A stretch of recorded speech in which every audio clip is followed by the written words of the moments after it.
So I will present a historical perspective that I benefit from.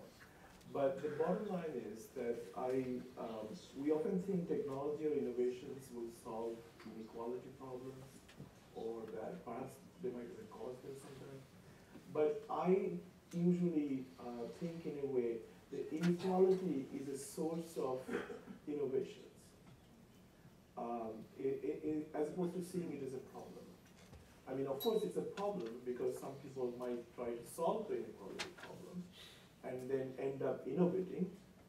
As a result, one simple way of looking at the world is seeing innovation as, inequality as a source of solutions. That way, you have new entrepreneurial opportunities, which then you can team up with corporations. But you have an opportunity, but world's problems get solved in the process. And to give you a historical perspective, and this is why I call it the Gutenberg effect. These four individuals I just listed, Gutenberg, of course, in 1450s, created a technology that printed books very cheaply than it used to be. And in fact, it cut down the cost of book production by a factor of 100. Then Benjamin Day, the next person, for example. And by the way, all major innovations are actually doing this. These are just very prominent ones. In one way or another, especially if you're going to the mass market, you're actually doing that. Okay. So Benjamin Day, in the 1830s or so, actually gave rise to mass media, because the newspapers used to be 6 pennies, and he found a way to make it for 1 penny. Because he sold for 1 penny, a lot of people got them, then he put advertisement in them, and he could sustain it for 1 penny. Henry Ford, of course, made cars cheaper, we know this. Ray Kroc made it possible to make cheap but good hamburgers. So these people did not actually invent books, newspapers, cars, or hamburgers at all. What they did do is their innovations were a radical way of cutting costs so that large number of people can get them. And that's an interesting avenue for innovations, because there are actually a lot more people who have lower purchasing power throughout the world, in every country. Okay. There are a few rich people, a lot of people not so rich. And so as a result, it's another at least I think it's interesting way to find innovation. And so that's the line of work I do. Okay. But I actually ended up creating a company in Bangladesh, one of the poorest countries. And thank God it is not so poor, by the way, anymore. At least relatively it has gone up in the last 20 years. Its GDP has gone up by 5 times, partly at least due to the innovations we brought. Okay. So I just want to very rapidly run through that. And I look at 3 things that is, so 3 principles, and I name them by somebody, and it's easy to remember what those 3 principles are. One of them is, in this case, Gordon Moore, the founder of Intel, who observed some 50 years ago that microchips are getting cheaper. I mean, you get more chips, more processing for the same chip. But the effect is astronomical, because in 2 years it doubles, in 4 years it quadruples, but let's say 12 years it goes by 64 times, because every 2 years it's doubling. So in 20 years it goes up by 1,000 times. So this is a thing where the power of the technology is getting radically cheaper. So that's another way. It's a little bit like a Gutenberg effect, that where you have Gutenberg technology make books possible at 100 the cost. This is a similar phenomenon. And the other point is that I also had to worry about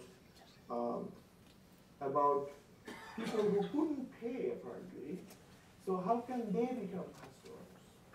And this is why telecommunicated connections actually allow people to specialize and exchange and become better. So let's say I was drinking a bottle of water, somebody focuses on making the bottles, somebody focuses on creating the water, and you can bottle them, and you have a bottle of water. But if one person is making both the bottles and cleaning the water, he just will not be good at either one of them. But if he, as one person focuses on this, another person focuses on that, then together they produce a lot more that one person couldn't do. So if people are connected, they can do that more and more. Okay. But there are lots of other things that come out of this specialization exchange, and for the sake of saving time, I won't go through everything. But I will show you point number 5, which is to me very interesting. So let's say I do 5 things, A, B, C, D, and E. Now, if I want to focus on one, let's say E, I have to give away A to Adam, B to Beth, C to Kathy, D to David, and then keep E. So what I'm saying is, in order to specialize, I have to cede activities to other people. So that's why it's not only the prices of things can be coming down from a technological point of view, but also it gives rise to inclusivity. That way, more people get into the economy. The third point is that people worry about this. I totally, and this is why I brought, there is a whole school of thought about this. Some people think capital gives rise to development in poor countries and things like that. But actually, development gives rise to capital. And at least the latter school that I believe in, and I just wanted to show you that some people do believe in that, it's not me, that in fact poor countries have a lot of labor, and they can convert this to capital if they are more efficiently working, like they are elsewhere. So the bottom line is, it's possible to start with little capital. In fact, all the major innovators in the Western world, let's say Bill Gates or Sergey Brin or whoever, they didn't start with a lot of capital. They created businesses that are very successful, and that created capital. And unfortunately, the world goes thinking in another way that that capital is necessary to create things happen. But that's not quite true. Okay. You bring innovations, and that creates capital. So if you look at these 3 principles, it's possible to create fantastic things, even in very difficult circumstances. And that's what I did manage to create. Again, I will save you time. A company that in a place like Bangladesh is worth $5 to $7 billion right now, and has $2 billion in revenues, and has 55 million customers. So right now, there is this, a Boston consulting firm has a report on Bangladesh, and they see surging consumer market. But 20 years ago, when I was creating it, that didn't exist. So this is why it has worked out that people indeed became more efficient and resources were allocated better, and the GDP has gone up by 5 times in the last 20 years. There are other factors, but this is one of them. So the country now has virtually all the working adult population has a telephone, and which are now very, very powerful computers. So what I want to show you also, and this is why it's very interesting for corporate work companies in the Western world. This is a paper in the Norwegian, this is the Norwegian Wall Street Journal. It's the daily business paper in Norwegian. And I don't know how good your Norwegian is, but basically it says that, it shows that they came to Bangladesh, the first country. I tried to convince them, it took me several years, and they were not eager to go. But they were failing to see this way, that where there is inequality, there is actually opportunity. Okay. So, so lately they call me the door opener to Asia. So once they went to Bangladesh, then they got a taste of poor man's telephone business.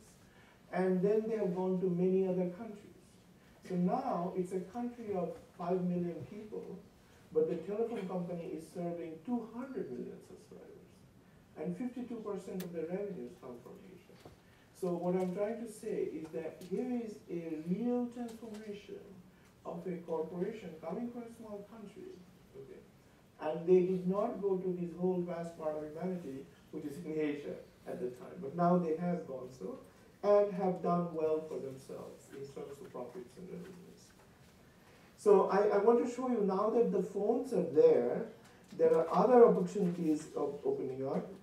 And so I will show you a video of a mobile money project that is on the existing phone. Is this going to work? Just 3 minutes. Oh, I don't. Okay. So,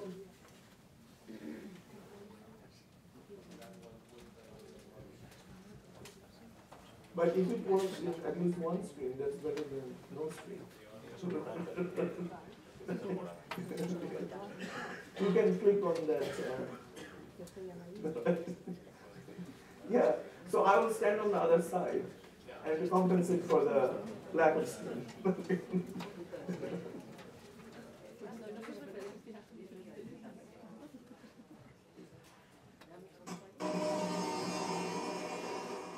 Dhaka, the capital of Bangladesh. It's home to wretched poverty, endless traffic,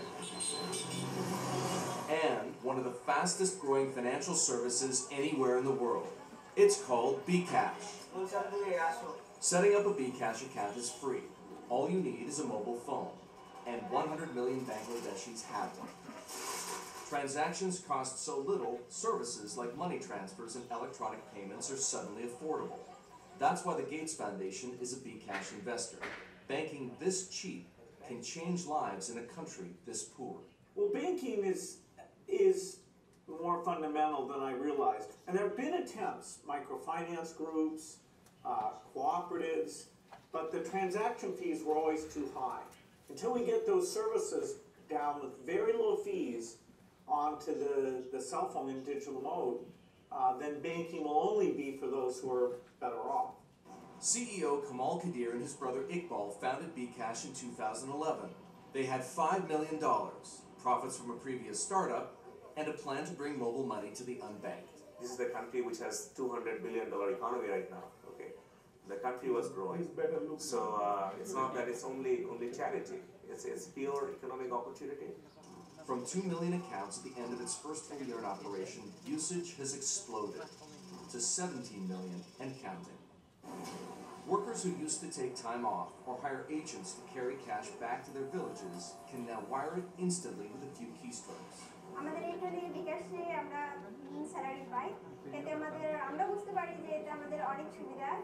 Rebecca Sultana works in quality control at this t-shirt factory in Dhaka. She makes about $85 a month.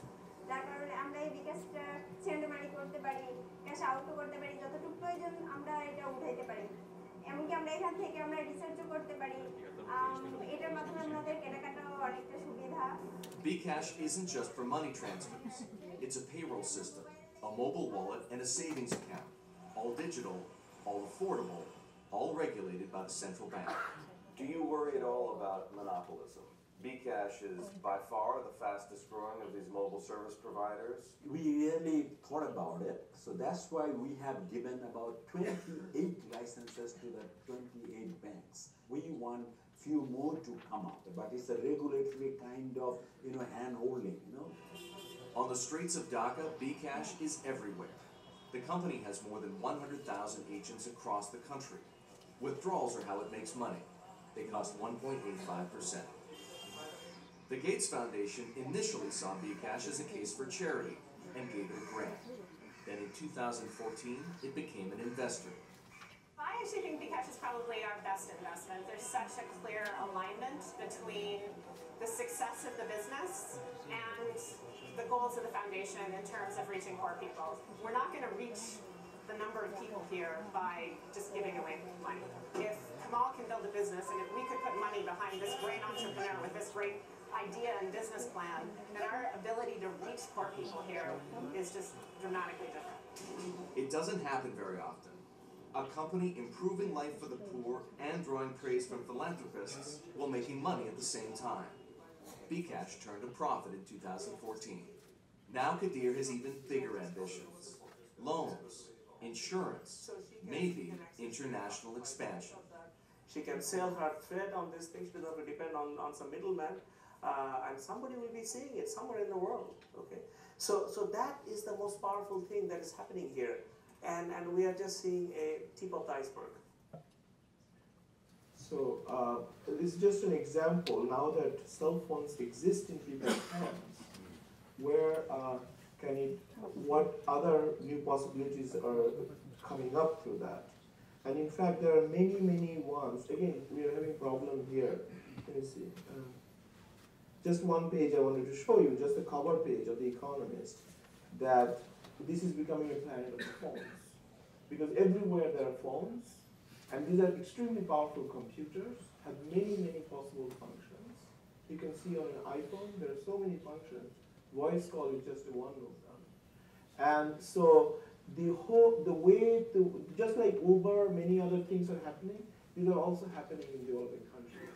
And I just think that the so-called inequality is actually a fantastic opportunity for creating transformative businesses. And in this case, by the way, in Bcash case, MasterCard and Western Union are now working with us.